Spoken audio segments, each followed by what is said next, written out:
En décembre 2023, j'ai été contacté par une sirène qui m'a livré son histoire. J'ai alors compris que ce qu'on appelle sirène ne correspond pas forcément toujours à un humain avec une queue de poisson qui vit sous l'eau. Il y a plusieurs types de sirènes, et notamment des sirènes qui ont une apparence humaine et qui vivent avec nous sur Terre. C'est le cas de cette dame qui m'a livré son témoignage. Elle souhaite rester anonyme et préfère qu'on l'appelle par son nom de sirène qui est Khalil.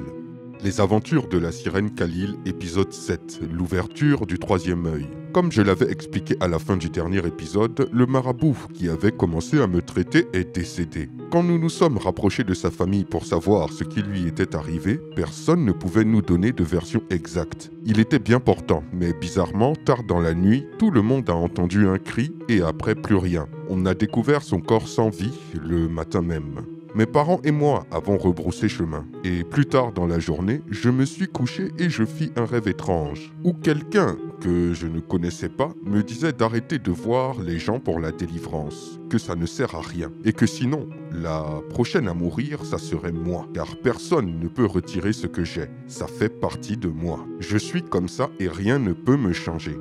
Quelques années se sont écoulées, je devenais de plus en plus belle et avais les hommes à mes pieds, comme des mouches. De l'argent, j'en recevais même sans en demander. Il y avait toujours un homme qui sortait de nulle part et qui s'assurait que je ne manque de rien. Ou à défaut, à mon réveil, je retrouvais même de l'argent dans mes vieux sacs, alors que je ne me souvenais même pas de l'avoir laissé là.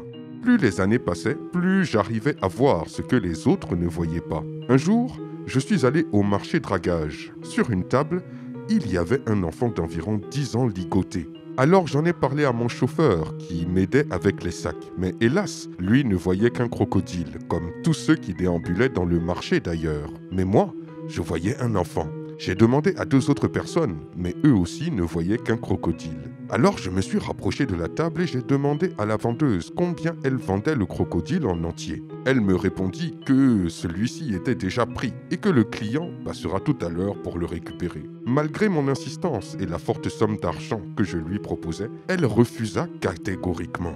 Je n'ai donc pas pu sauver l'enfant. Plusieurs fois j'ai eu ce genre d'expérience.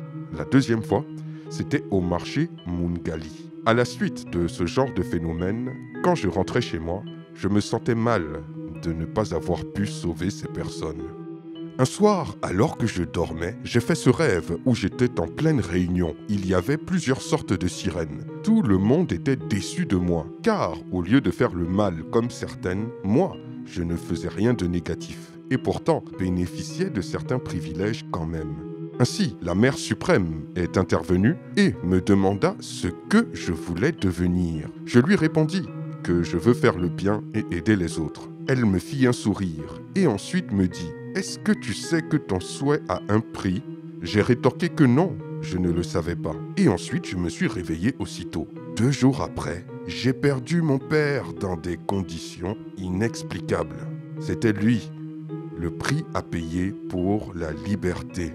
Dans le 8e épisode, nous verrons comment la sirène Khalil a réussi à débloquer tous ses pouvoirs de Mami Wata grâce à un prêtre de Kinshasa. Je vous dis à très bientôt pour une nouvelle vidéo. C'était Takashi J, numéro 1 sur les histoires mystiques de l'Afrique.